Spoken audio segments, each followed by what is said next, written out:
육근과 나의 육근과 육경이 만나는 이거를 불교에서 말하는 일체입니다. 모든 것입니다. 여러분 이 부분도 중요해요. 불교가 세계를 이해하고 나를 존재를 세계와 존재를 이해하는 데 있어서 중요한 것은 모든 것이란 말은 이것밖에 없어요. 왜냐하면 그것 외에 존재하는 건 아무것도 없어요. 모든 것은 내 경험 안에 있는 거예요. 경험 바깥에 아무것도 존재하지 않는다. 그래서 일체가 고다 했을 때 제자들이 물어요, 부처님께. 일체가 뭡니까? 12처다.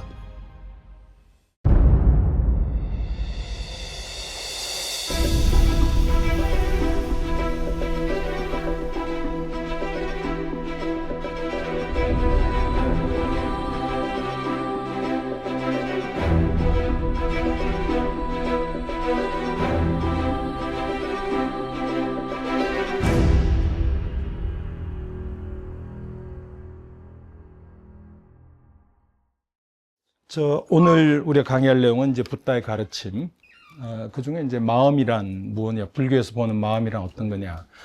지금 불교에서 마음 굉장히 중요한 개념이죠. 특히 이제 불교에서는, 불교였으면 모든 것이라고도 할 수 있는데, 이걸 어떻게, 우리는 이해할 것인가, 이 문제를 지금 말씀드리려고 합니다. 그 전에 오늘 우리 마음 문제와 관련해서 지난주에 연기법에 대해서 조금, 리뷰를 하겠습니다.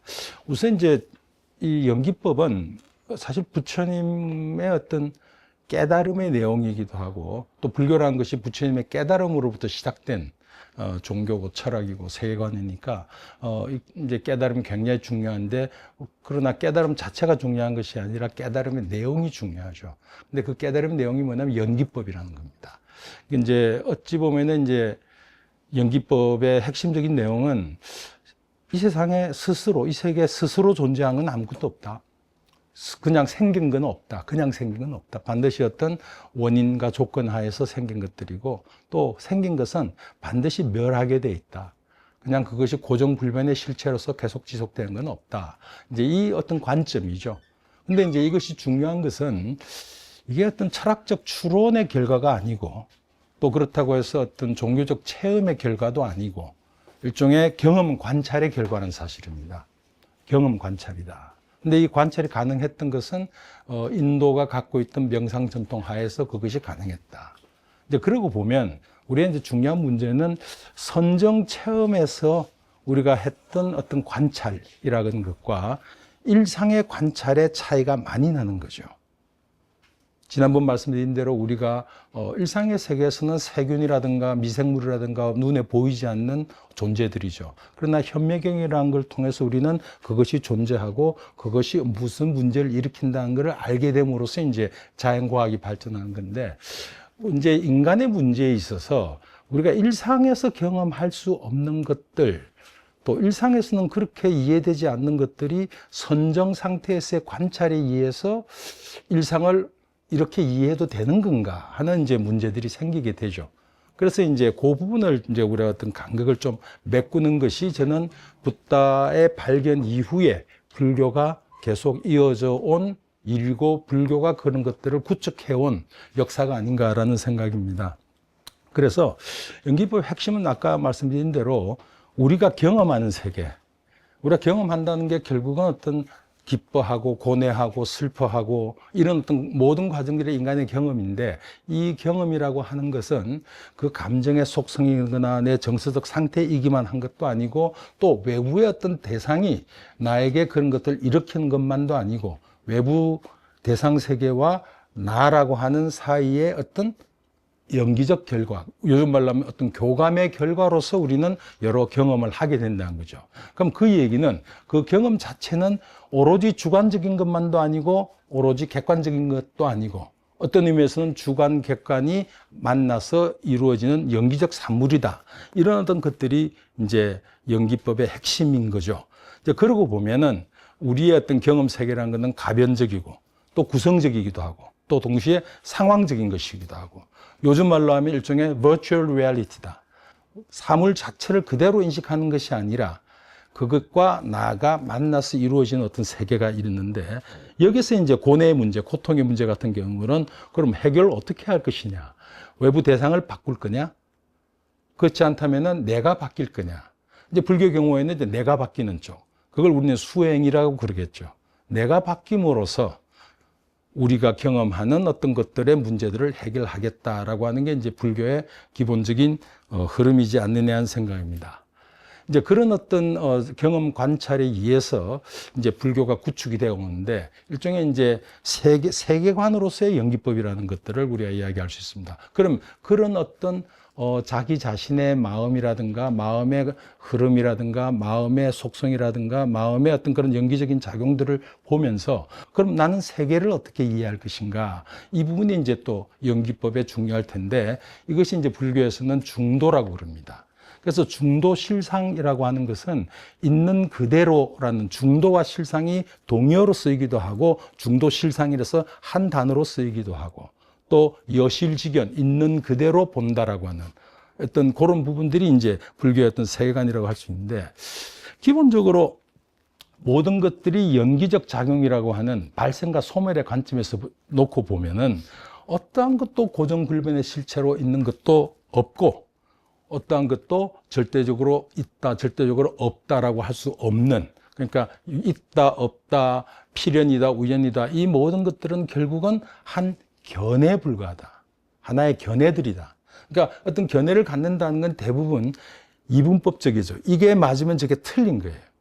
그러니까 있다라고 하는 견해를 가지고 있을 경우에는 없다라고 하는 견해와는 충돌할 수밖에 없고 둘 중에 하나는 맞는 거라고 생각되지만, 실제로 우리가 있는 그대로의 모습이라고 하는 것은 있기도 하고 없기도 한 거예요. 우리가 발생과 소멸이라고 하는 관점에서 본다면, 그러니까 나는 늘 그대로 있다고 생각하지만 그것은 우리의 착각일 뿐, 실제는 우리는 끊임없이 변하고 새롭게 재구성되는, 늘 새롭게 창발되는 자아가 있을 뿐 고정불변의 자아는 없다라고 하는 그런 관점에서 이제 우리가 이해할 수 있는 것 같습니다.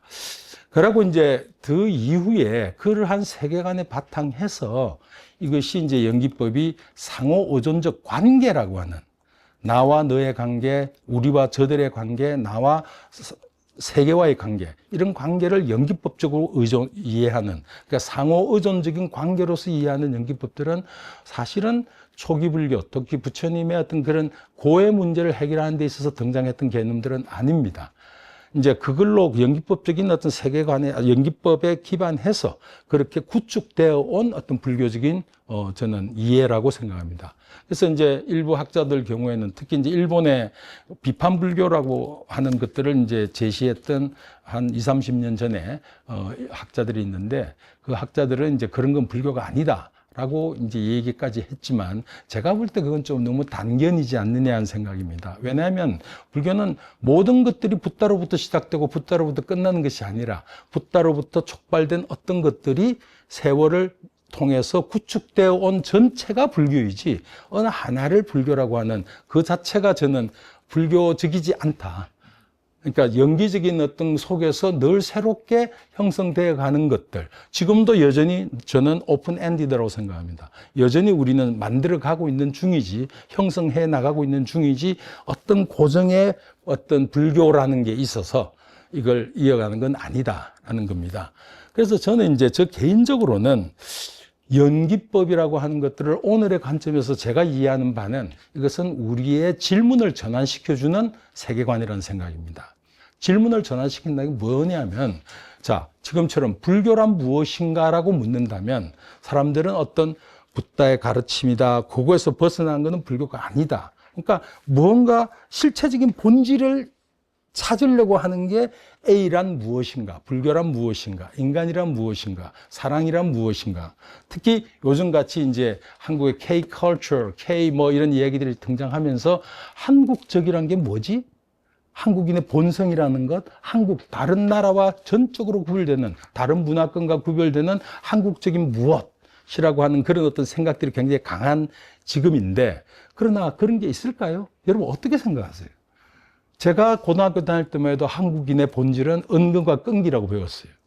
또 한때는 또 한국인의 한, 이거는 한국인만이 갖고 있는 어디에도 없는 한국적인 무언가가 있어서 이런 이제 생각들을 많이 했는데, 사실은 제가 볼 때 한국이란 무엇인가라고 물을 것이 아니라 거꾸로 무엇을 한국이라고 하지?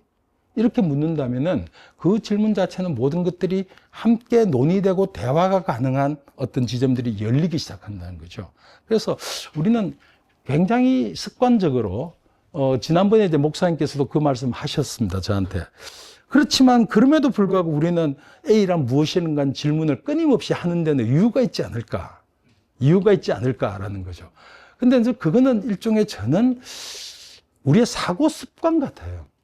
그 사고 습관에서 벗어나야 되지 않겠는가. 그러니까 그래서 제가 자주 드는 예가, 우리가 이제 조국 사태가 났을 때, 그때 화두가 정의란 무엇인가 라는 화두였죠. 그러니까 정의란 무엇인가, A란 무엇인가, 이게 정의야 라고 누군가가 이야기하는 순간 저기서 이야기하는 이게 정의야 하고는 구별될 수밖에 없고 서로 충돌할 수밖에 없는 지점들이 생긴다는 거죠. 그러지 말고 우리가 조금 더 오픈되게 우리는 무엇을 정의라고 하는가, 우리가 추구해야 될 정의란 무엇인가라고 묻는다면 각자의 입장에 따라서, 이제 제가 표현대로 하면 연기법적인 관점에 따라서 본인이 살아온 경험, 시대, 상황, 가치관에 따라서 어떤 정의라는 것들을 이야기할 것이고, 또 다른 가치관, 또 다른 역사적 경험 속에서 이야기하는 정의가 있을 것이고, 그러면 그것이 서로 대화할 수 있는 여지는 열리지 않느냐. 그런데 이것이 정의다라고 하는 순간 어떤 하나의 견해가 형성되고, 그 견해는 이것과는 다른 모든 것과는 충돌할 수밖에 없는 상황이지 않느냐라는 거죠. 이제 그게 사실은 원효 같은 경우에 화쟁론을 이야기할 때 핵심이 뭐냐면, 우리 모두는 장님, 코끼리를 만지고 있는 장님들이다 라는 얘기를 해요. 그러면서 어떤 장님은 이제 코끼리 다리를 만지고, 코끼리는 장님이니까 자기가 만진 것밖에 모르죠. 그럼 뭐라고, 코끼리는 기둥과 같아.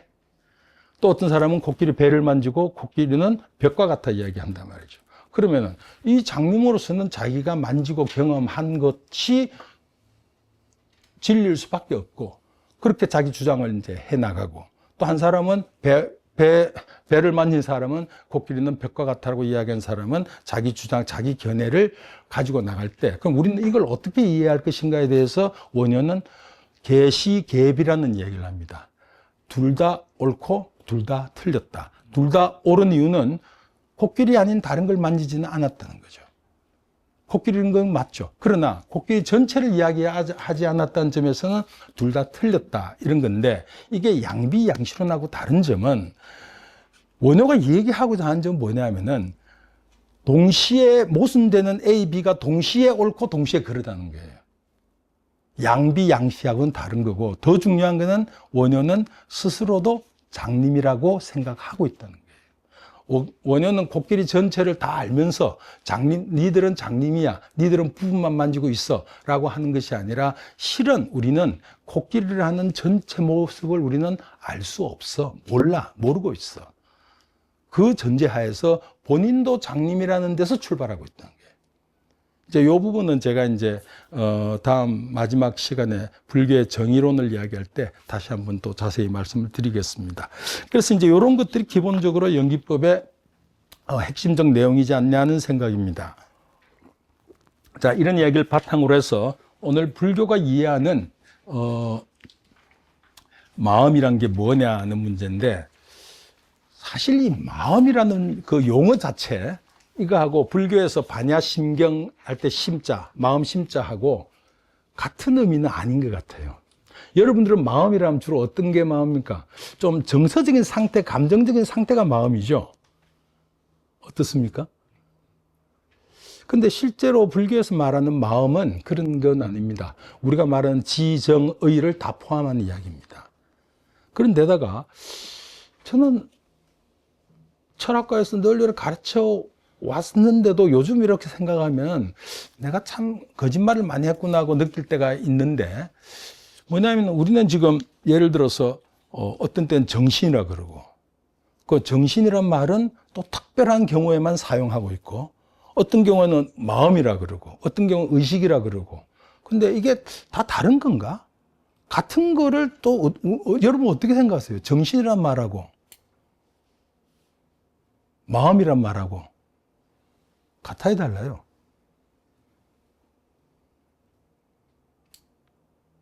의식은 우리가 이제 그런 구분들이 돼서 요즘 전부 다시 내가 회의적인 생각이 많이 드는 거예요. 우리가 되게 독일어로 가이스트라고 할 때 그건 되게 정신이라고 번역을 하죠. 그죠? 그러면 스피릿은 뭐예요? 그것도 정신 아니에요? 근데 스피릿은 또 특별하게 령이라는 영혼 뭐 이러면서 또 특별하게 뭔가 쓰려고 그러고, 그래서 사실은 지금 오늘 이 말씀 드린 이유는 불교에서 마음이라고 할 때는 지금 우리가 말한 정신, 스피릿 모든 걸 다 포함하는 말로서의 정신, 그러니까 우리의 정신 활동, 일체의 정신 활동을 마음이라고 얘기해야 되겠다라는 겁니다. 그게. 그래서 이제 불교 내에서도 그 마음이란 말 안에 우리가 지금 말하는 심, 의, 우리가 어떤 뜻자, 식, 뭘 인지하고 하는 이것까지 다 포함할 때 마음이라고 그래요. 그래서 그냥 단지 어떤 정서적 상태로서의 마음을 이야기하는 것이 아니라 우리의 어떤 정신적 활동, 모든 정신적 활동, 무엇을 배우고 익히고 인지하고 알아차리고 하는 모든 정신적 활동들, 이 깨달음이라는 것조차도 전부 어떤 정신적 활동이라고 볼 때 불교에서 말하는 마음은 그런 정신적 활동 일체를 포함하는 개념이다라는 말씀을 드리고 싶습니다. 근데 이제 불교는 마음을 굉장히 독특하게 이해하고 있습니다. 그래서 여러분들이 이미 알고 있는 그런 마음에 대한 어떤 기본의 어떤 상식적인 생각들 혹은 본인에 속한 종교, 본인이 속한 어떤 철학적인 관점에서의 마음이라는 것을 좀 떠나서 한번 좀 이해해 주시기 바랍니다. 우선 불교는 마음을 우리의 몸과 구별되는 활동으로 생각하지는 않았습니다. 몸과는 다른 거지만 몸의 우리가 활동이라고 하는 것은 전부 시각, 청각, 후각, 미각, 그 다음에 뭐 어떤 게 있습니까? 촉각이 있겠죠. 촉각 같은 그런 감각의 하나로서 이해합니다. 되게 우리는 이제 정신활동이나 마음이라고 하는 것은 우리의 신체 감각, 오감이라 그러지 않습니까? 안이비설신이라고 하는 그 오감과 구별되는 독립적인 혹은 그것보다 상위의 어떤 것으로서 마음이라는 걸 이해하는데 불교는 이 마음이라는 것도 이 5-5가지 감각과 마찬가지로 하나의 감각으로 이해하고 있다. 그래서 이제 이것을 육근이라고 그럽니다. 뿌리 근자를 쓰는 이유는 이것이 우리가 사물을 인식하고 경험하는데 근본이 된다라는 의미에서 산스크리트로 인드리아라고 하는데 가장 중요한 것 이런 의미에서 이제 인드리아라고 하는데 그 뿌리, 그래서 의근이라고 한다. 그래서 안근은 뭐 하는 겁니까? 시각적인 거죠. 이근 듣는 거죠. 그런 것처럼 의근 하면은 어떤 마음의 대상들, 마음의 대상이 어떤 게 마음의 대상입니까? 어떤 게 마음의 대상이죠? 마음의 대상이 되는 건 뭡니까? 눈에 보이는 건, 우리의 안근의 대상이 되는 건 어떤 것들입니까? 시각적인 대상들, 그게 어떤 거죠? 그걸 불교에서는 색이라고 그러는데 우리의 눈으로 볼 수 있기 위해서 뭐가 제일 필요합니까? 색깔이 있어야만 볼 수 있는 거죠. 그래서 이제 컬러란 말입니다. 사실은 루파란 말은 컬러란 말인데 이 눈의 대상이 되는 것들을 전부 통틀어서 루파라고 합니다. 그래서 어떤 형태가 있거나 색깔이 있는 것. 근데 우리가 이제 그 당시 고대 인도인들이 생각할 때는 형태가 있다는 말은 반드시 색깔이 있어야만 형태가 있는 거죠. 그렇지 않습니까? 그래서 형태란 말과 색깔이란 말은 같은 말입니다. 그래서 color and form이라고 보통 이야기하는데 그런 어떤 것들을 가진 눈의 대상이 되는 게 이제 우리가 여기에 표현한 대로 육경이라 할 때 색, 성향, 미촉, 법. 이게 육경입니다. 6가지의 우리의 감각 대상들입니다. 그 중에서 이제 여러분들이 다 아시겠죠? 그러니까 이를테면은 여기에 우리가 혀라고 하는 것은 맛을 대상으로 하고 하는 것인데 여러분들이 처음 좀 생소하게 느끼는 것은 우리의 마음의 대상이 되는 것을 법이라고 불러요. 그런데 이제 불교가 이제 공부하는 사람들에게도 어려운 것은 한 용어로 맥락에 따라서 다르게 사용한다는 점입니다. 그래서 예를 들어서 불교에서 법문을 스님이 주님께서 법을 설하셨다 할 때 법, 또 불법승 삼보 할 때 법, 또 여기서 법 이런 말도 있고 일체 제법이란 말도 있고 법이 다양하게 쓰이는데 여기에서는 마음의 대상이 되는 모든 것들, 마음의 대상이 된다는 것은 무슨 의미입니까? 생각, 기억, 상상, 관념 등 일체의 심적 활동들이 다 마음의 대상입니다. 일체의 심적 내용들이 다 이제 어근의 대상이고 생각, 기억, 상상, 관념 모든 심적 내용을 뜻합니다. 그래서 법이란 말은 마음이 인식하는 대상이 이제 법이 됩니다. 근데 이제 이런 어떤 구조가 의미하는 건 분명한 것이 불교에서는 마음을 신체 감각과 본질적으로 다르지 않다고 보는 거예요. 그게 더 독립적인 별개의 이 전체를 통괄하는 것으로서의 마음이란 개념을 생각하지 않고 있다. 이 부분입니다. 그래서 또 한 가지는 마음도 인식 대상이 없으면은 어떻게 됩니까? 작동하지 않는 거예요. 우리는 반드시 어떤 소리가 있어야만 귀가 작동하기 시작하죠. 그러니까 귀가 그 자체에 있는 것으로서는 귀가 있다는 게 아니라, 그러니까 우리 청각이라는 건 반드시 어떤 소리를 대상으로 할 때 이게 존재하게 되는 거예요. 마음도 뭡니까? 반드시 어떤 마음의 생각이라든 관념이라든가 기억이라든가 무언가 마음의 심적 활동이 있을 때 마음이 작동하는 거예요. 그래서 제가 이걸 그날 지난 시간에 뭐라고 불렀냐면은 마음에 대해서는 인과동시라고 이야기했습니다. 그러니까 마음은 평소에는 없는 거예요. 없는 거예요. 없는데 어떤 대상이 생기면서 마음이 작동하기 시작한다는 거예요. 이제 오늘 이 자세, 작동하는 방식이나 이런 것에 대해서 이제 요 후반부에 오온에 대해서 이야기할 때, 그걸 하겠습니다. 자. 그래서 우리는 대개 내가 무엇을 인식한다, 어떤 대상을 본다, 나무를 본다, 대상을 인식한다고 이야기하는데 불교적인 의미에서는 이 표현은 정확한 말이 아니에요. 그러니까 대상이 있고 마음이 따로 존재해서 하는 것이 아니라 대상이 있어서 그것과 내가 접촉할 때 비로소 인식이 발생하는 거예요. 발생하는 거예요. 그래서 불교는 어떤 면에서 보면은 몸과 분리된 순수한 의식이라고 하는 그 실체를 인정하지 않습니다.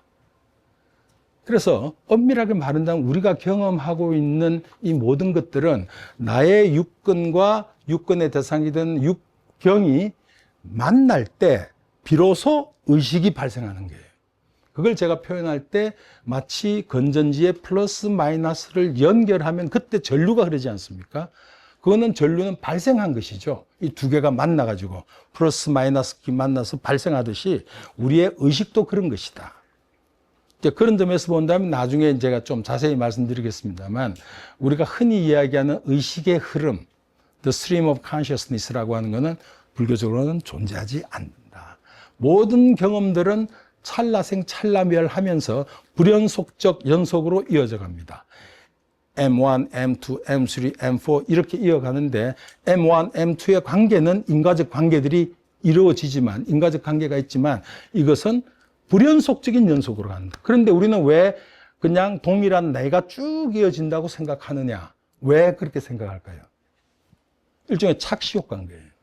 그러니까 예를 들어서 우리가 요즘은 이제 형광등이 없습니다만 형광등 불빛이 대개 32분의 1초인가 깜빡 전멸하지 않습니까? 그러나 우리는 전멸을 경험하지 못하고 불이 늘 켜져 있는 걸로서 보듯이 또 옛날 디지털 말고 옛날 아날로그식인 영사기를 보면은 거기에도 32분의 1초라고 하는 사진이 연결되고 우리는 그것을 하나의 연결된 동작으로 보는 것은 잔상 효과 때문에 그렇다. 이런 거 아닙니까? 그것처럼 실제 마음이 그런 거예요. 근데 그거를 우리는 아까 말씀드린 대로 문제는 뭐냐면은 선정 상태에서만 볼 수 있는 거예요, 그거를. 근데 이제 선정 상태에서만 볼 수 있기 때문에 오랫동안 불교는 거의 2000년 이상을 2000 몇백 년 동안 붓다가 이야기하는 그런 마음이 불연속적 연속이다 혹은 마음과 마음 사이에 공간이 있다 이런 이야기들을 일종의 형이상학적인 전제 내지는 붓다만이 할 수 있는 특별한 체험으로만 이해했던 거예요. 근데 그것이 이제 요즘 이 뇌과학을 통해서 스크린 모니터 상에서 그런 것들이 어느 정도 밝혀지고 있는 상황이라는 것이 이제 조금은 도움이 되는 그런, 그래서 이해하는데 도움이 되는 그런 거고.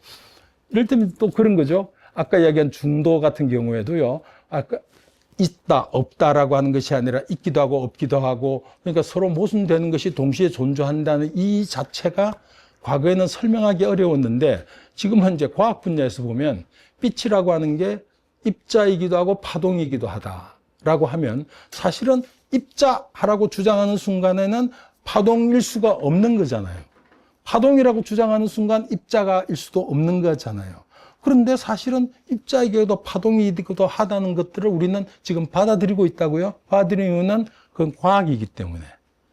이제 그것이 이제 붓다가 중도를 이야기하는 게 빛을 보고 한 이야기는 아닐 거예요. 그러나 사물이 그렇게 존재할 수도 있겠구나. 그럼 인간의 문제에 대해서 이제 우리가 어떻게 이해할 것인가, 이 문제는 여전히 남아있는 문제고, 그래서 저는 너무나 또 이게 갑자기 뭐라 그럽니까, 점프해가지고 불교를 양자역학하고 연결한다든가 이런 이야기는 좀 성급한 이야기고 전혀 영역이 다른 얘기들이다라고 생각하고 있습니다.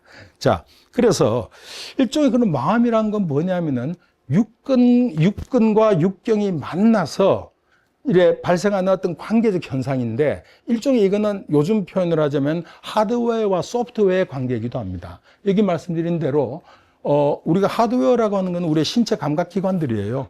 이것들이 우리의 이제 마음이라고 하는 이 부분은 소프트웨어라고 한다면은 뭐냐면 인식, 기억, 판단, 정서 반응 이런 것들이 만나서 일종의 정보 처리가 이루어지는 거죠. 그 정보 처리가 이루어지는 최종 결과가 모니터 상에, 컴퓨터 화면 상에 우리가 보고 있는 어떤 장면인 거예요. 그게 마음이라는 거예요. 자, 이 부분을 조금은 지금은 모호하실 거예요. 그래서 어떤 에피소드 하나를 가지고 제가 설명을 드리겠습니다. 그래서 이제 제가 에피소드 M이라고 이야기했는데, 막 배가 고픈데 지나가는데, 저쪽에서 라면 냄새가 나니까, 먹고 싶다라고 하는 생각을 했다고 합시다. 그러나 사실은 이 에피소드, 라면 냄새가 나는데 먹고 싶다. 이거는 즉각적으로 일어났다고 생각하지만은 불교적으로 이야기하자면 아까 불연속적 연속을 말씀드렸는데 불교적으로 이야기하자면 최소한 세 다른 모먼트로 멘탈 모먼트로 심적 경험으로 쪼개집니다. 그게 뭐냐면은 하나는 냄새가 난다. 우리는 되게 즉각 라면 냄새라고 생각하지만 실제 심적 경험 그런 게 아니에요. 처음에는 어떤 냄새라고 하는 게 있는 거예요.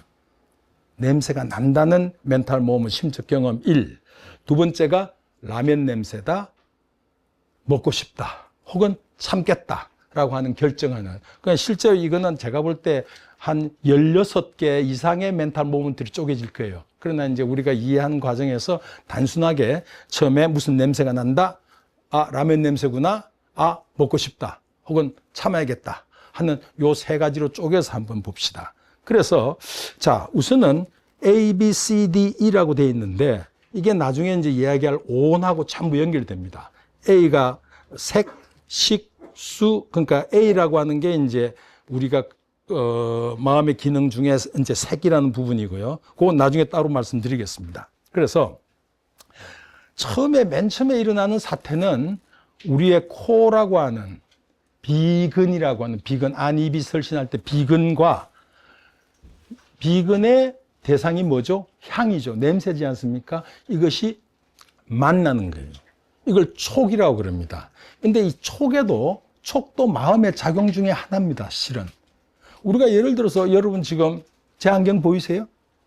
근데 아까부터 안경을 보셨잖아요. 근데 제가 제 안경 보이세요 할 때 그때 여러분들이 안경에 접촉을 하는 거예요. 눈 시야에 다 들어오고 있었어요. 제 옷 보이시죠? 하면 이제 여기에 촉이 되는 거예요. 이제 그런 방식으로. 근데 이제 실제로는 굉장히 강한 자극들은 내가 의도적으로 촉하지 않더라도 우리는 그 어떤 생물학적인 자기 보호 본능에 의해서 거기에 반응하게 되어 있습니다. 그러나 어쨌든 우리가 어떤 인식이 그냥 일어난 것이 아니라 반드시 촉 컨택트라고 하는 촉이 있어야 되는 거예요. 촉이라고 하는 게. 그래 나중에 이제 12연기 할 때도 이 촉이 이제 그래서 등장하는 건데, 자, 이게 접촉하는 거예요.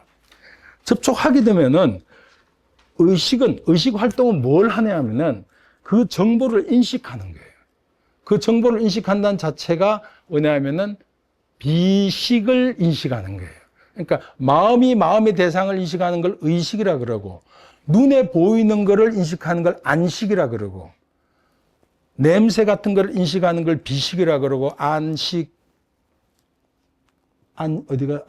이식, 비식, 설식, 신식, 의식 해서 6가지 식이 있는 겁니다. 아까 제가 잊어버리고 말씀을 못 드렸는데, 여기에서 나의 육근과 육경이 만나는 이거를 불교에서 말하는 일체입니다. 모든 것입니다. 근데 여러분, 이 부분도 중요해요. 불교가 세계를 이해하고 나를 존재를, 세계와 존재를 이해하는 데 있어서 중요한 것은 모든 것이란 말은 이것밖에 없어요. 이것밖에 없어요. 이제 그게 어떤 기독교라든가 어떤 다른 종교와 다른 점이기도 해요. 왜냐하면 그것 외에 존재하는 건 아무것도 없어요. 모든 것은 내 경험 안에 있는 거예요. 경험 바깥에 아무것도 존재하지 않는다는 거예요. 그래서 일체가 고다 했을 때 제자들이 물어요, 부처님께. 일체가 뭡니까? 했더니 12처다. 아까 12처라고 하는 말은 뭡니까? 장소, 처자를 쓰는 이유는 경험이 발생하는 곳이라는 뜻입니다. 그러니까 우리가 아는 모든 것이라는 거, 일체가, 만법이 이럴 때 이 대상 세계 전체를 가리키고 저 지구 저기 적도 너머에 있는 어느 섬을 가리키고 이런 얘기가 아니라 내가 경험하는 모든 것. 그런데 우리는 그 모든 것 외에는 경험이 없다는 거예요. 그게 다라는 거예요. 다. 그게 12처라는 이야기고, 그거는 이제 좀 영역별로 나눠서 거기에 식이라는 말이 들어가면은 18개가 됩니다. 666 해서 18개가 되면 그것은 일체 경험의 영역이지만, 실제 일체라고 하는 것은 코로 냄새 맡는 것, 귀로 소리 듣는 것, 눈으로 보는 것, 생각이 마음으로 생각하는 것, 요게 다다. 이외에 아무것도 없다라는 거예요. 그 설정 자체는 저는 제로서는 굉장히 이거는 아주 기가 막힌 어떤 범주 설정을 했다라고 생각해요. 요게 모든 것이다. 그래서 이제 본다면은, 자, 의식이 이제 우리 식은 그 후각 정보를 인식하는 게 처음이에요. 이게 후각 정보, 이게 냄새니까 후각 정보를 인식하는 거예요. 그런데 이 부분은 뭐냐면 한순간을 지금 쪼개서 지금 영역을 나눈 겁니다. 한순간을 지금 이야기하는 거예요. 그래서 반드시 육근과 육경이 만난다. 이 얘기는 뭐냐면은 나의 신체 감각기관이 외부에 있는 대상, 외부 세계와 접촉한 거잖아요. 하면 반드시 일어나는 것이 느낌입니다. 그걸 수라고 그러는데 받을 숫자를 씁니다. 받을 숫자, 감수작용할 때 숫자를 쓰는데 반드시 어떤 느낌이 있을 때는 3가지 중에 하나입니다.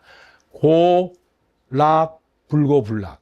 좋은 느낌, 나쁜 느낌, 좋지도 나쁘지도 않은 중성적인 느낌들. 반드시. 그런데 이거는 우리가 인식하기 이전이에요.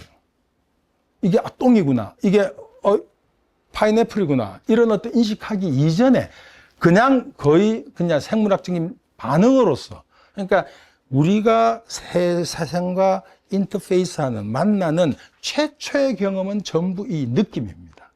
이 부분이 불교에서 굉장히 중요해요. 그리고 이 느낌을 어떻게 대하느냐가 이제 결국은 집착으로 가기도 하고 회피로 가기도 하고, 또 거기에 집착한다는 건 좋은 느낌은 집착하려고 그러고, 이건 거의 생물학적인 반응들입니다.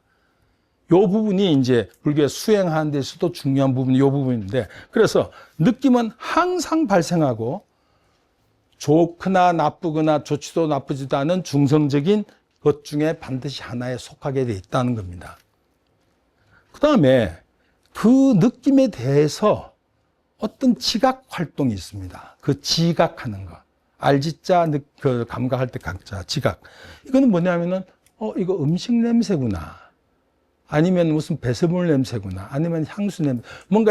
뭔가 어떤 이 냄새의 정체를에다가 이름을 붙이는 작용들이 있는 거예요.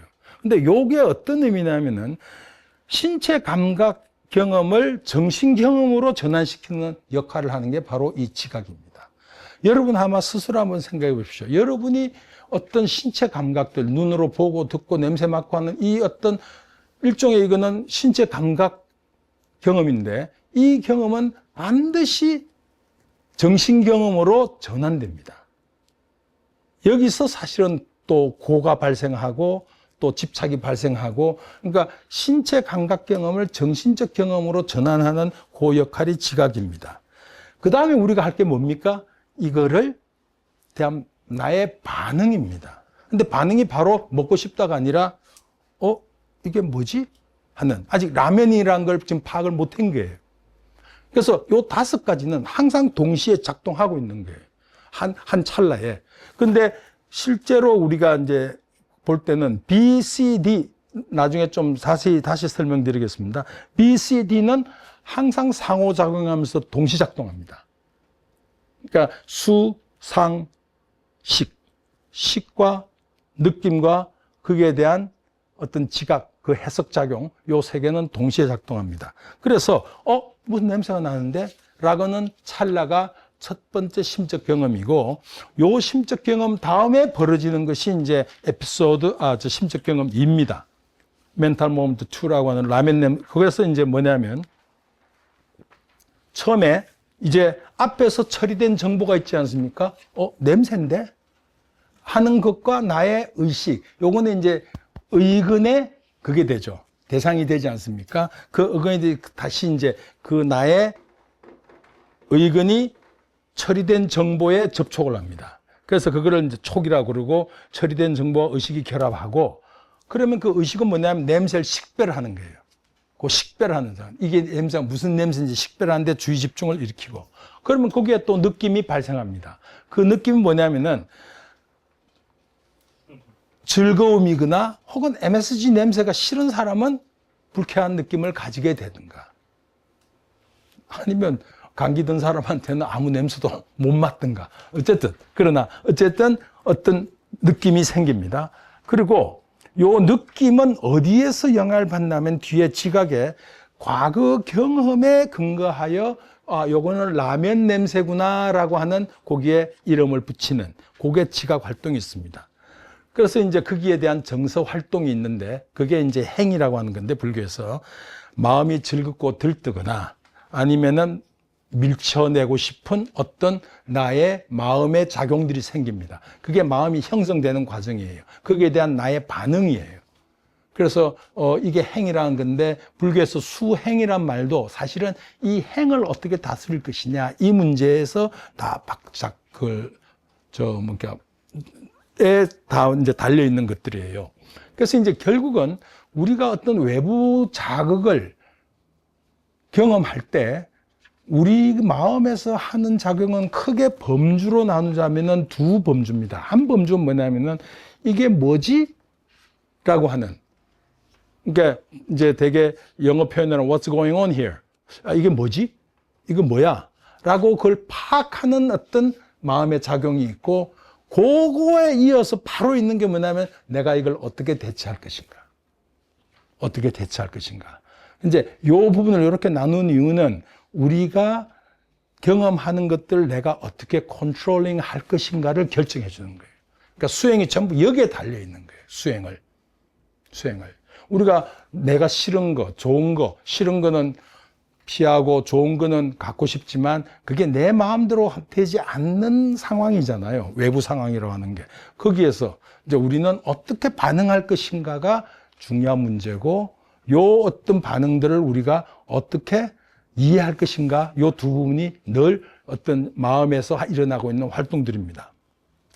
그래서 이제 그 다음에 자 보십시오.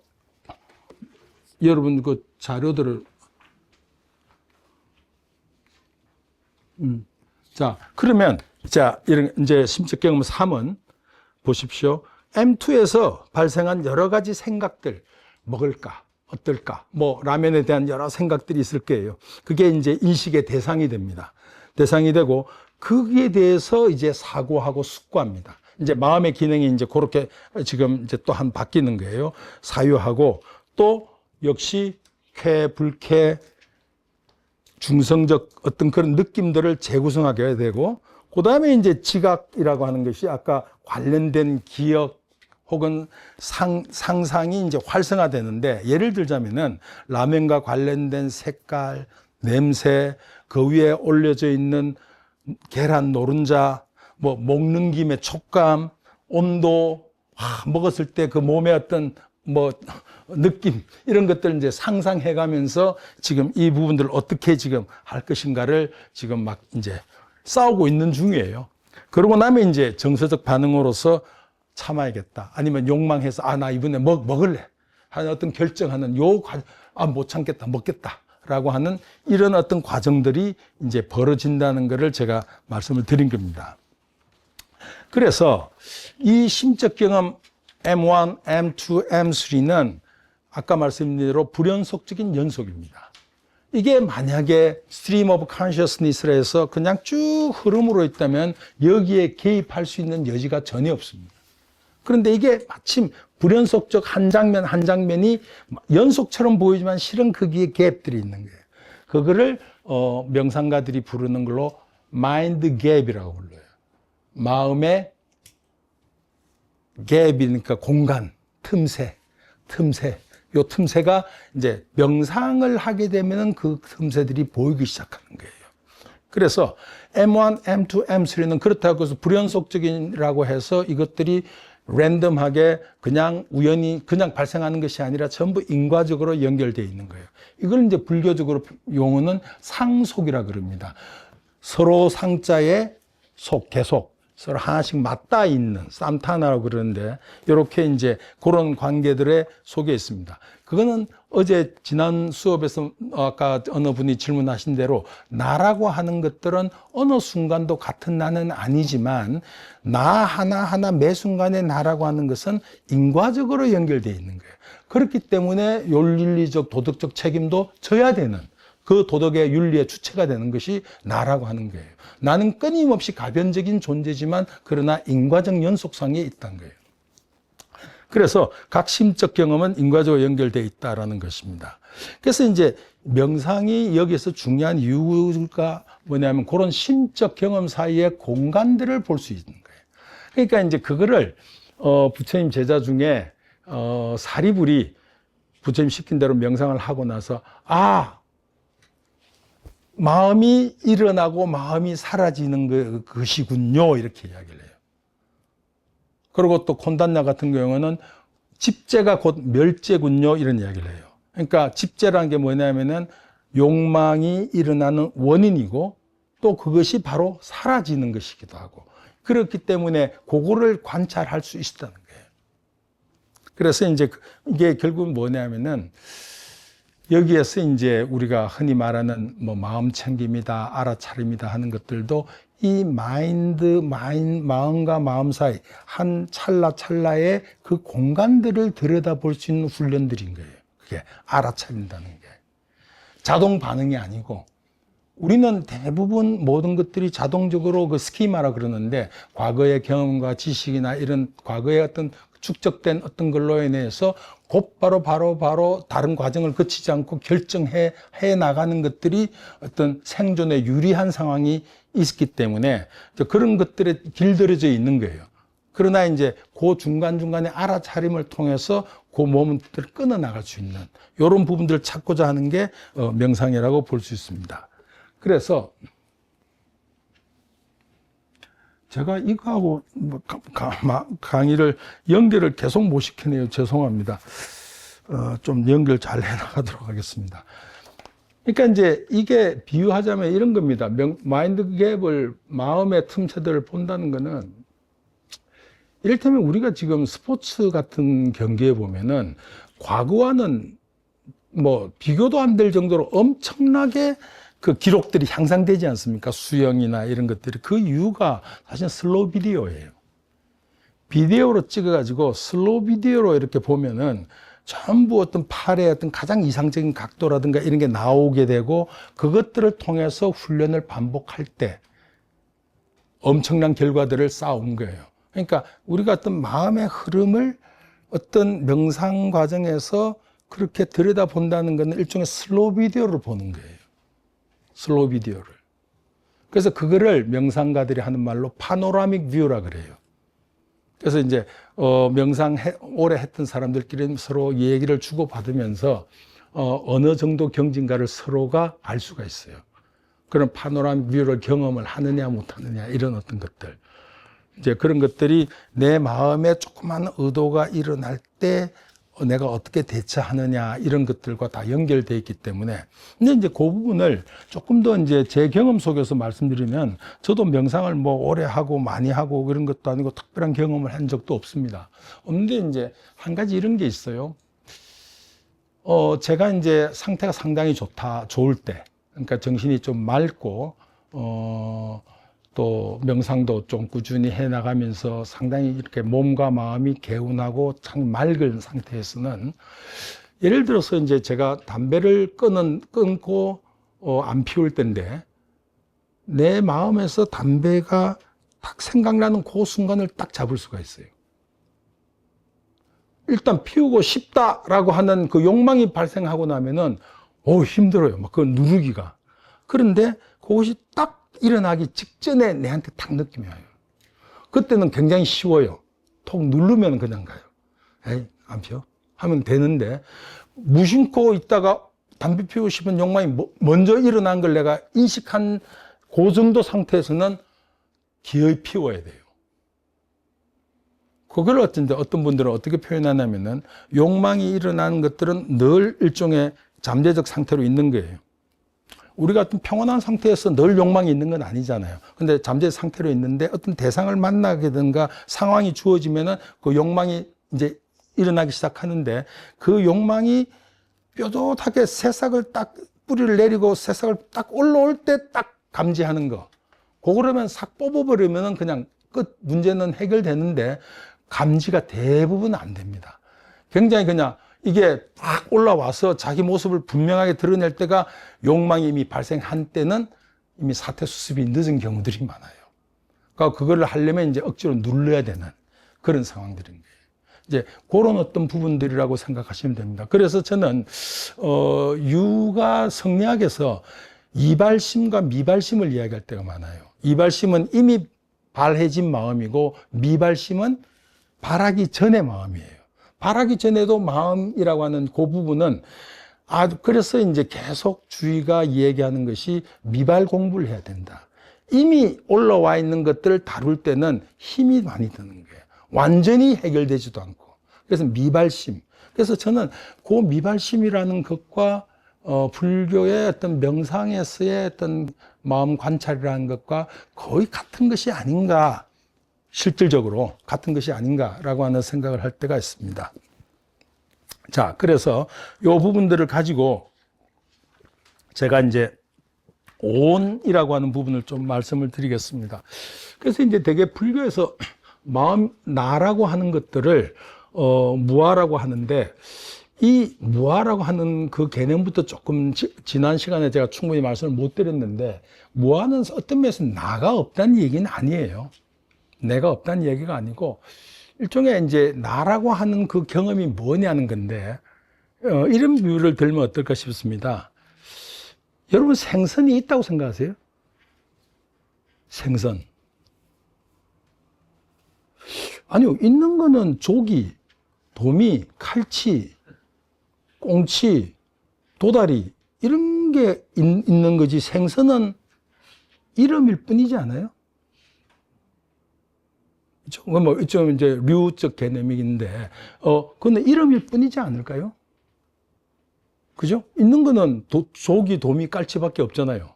근데 우리는 그걸 생선이라고 부르는. 근데 생선은 사실은, 어떤 면에서 이제 존재한다고 하는 거는 또 볼 수도 있고, 이제 아마 제가 알기로는 저 신학 전통에서는 생선이라는 거는 창조주의 개념의 머릿속에서는 있었던 것이고, 피조물의 개념에서는 없는 거죠. 피조물은 이제 거기에서 유추한 개념들이고, 그 창조주는 생선이라는 개념을 갖고 하나하나를 창조했다. 뭐 이렇게도 신학적으로는 얘기하는 경우를 제가 들었습니다. 그런데 어쨌든 저는 그런 신학적인 것보다는 제 머릿속에서 늘 이제 예를 자주 드는 게 생선인데, 조기, 도미, 칼치, 꽁치, 있는 것이지 생선은 just name only. 그러니까 나라고 하는 개념도 사실은 이름뿐이라는 거예요. 그래서 그런 점에서는 우리가 생선이 없다고도 할 수도 없어요. 어떤 그런 개념은 있으니까. 그러니까 나라고 하는 것들도 우리가 경험하는 나는 있는데 아까 두 가지죠. 하나는 불연속적인 연속임에도 불구하고 우리의 착시 효과로 이것이 연속적인 것으로 이해하고 있다라고 하는 점 하나. 두 번째는 그 나라고 하는 건 사실은 오온의 활동, 이 오온의 어떤 여러 가지 활동에 따라서 네트워킹에 따라서 창발되는 것들을 나라고 인식해버리는 이름뿐인 것인데 그냥 이름일 뿐인데 그것이 실체로 있다라고 생각하는 그런 개념으로서도 무아를 이해하셔도 좋습니다. 그래서 제가 이제 학생들한테 이야기할 때는 그런 이야기를 해요. 햄버거가 있느냐? 학생들은 당연히 내가 먹고 돈을 주고 사고 만들기도 하고 햄버거 있는 거 아니냐 하지만 사실은 햄버거는 이름이라고요. 실제로 있는 거는 거기에 패티, 고기 갈은 거, 뭐 토마토, 또 뭐 있나 빵 이것들을 모아놓고 우리는 햄버거라는 이름을 붙인 거죠. 이제 그런 방식으로 이해하자면은 우리의 그러면 나라고 하는 것들은 어떻게 구성되어 있는가? 그러니까 나라고 하는 거 혹은 반대로 내가 나라고 하는 것들을 해체해보자. 해체해보면 어떤 것들이 있는가 한 게 바로 오온입니다. 근데 오온은 굉장히 이거는 전 중요한 개념이라고 생각하고 그래서 오온이란 말은 일종의 aggregates, 쌓인 집합체들을 전부 오온이라고 부릅니다. 그래서 영어로는 되게 오온을 five aggregates라고 그래요. 그러니까 5개의 집합체라는 의미로 이해하시면 좋습니다. 그래서 이 마음에 대한 어떤 분석은 오온과 12연계가 있는데 오온은 어떤 심신의 경험을 종적으로 일종의 이제 종적이라는 건 synchronically 그러니까 어떤 한 순간에 딱 잘라가지고 그 단면을 들여다보는 거고 12연기는 그것을 시간 개념 속에서 통시적으로 분석하는 것들입니다. 그래서 마음 하나가 두 번째 마음, 세 번째 마음이 어떻게 연결돼 가면서 욕망이 발생해서 집착을 일으키고 괴로움을 일으키느냐 혹은 어떻게 해서 욕망을 소멸해서 평온한 상태로 가느냐 요 분석이 12연기라고 보시면 되겠습니다.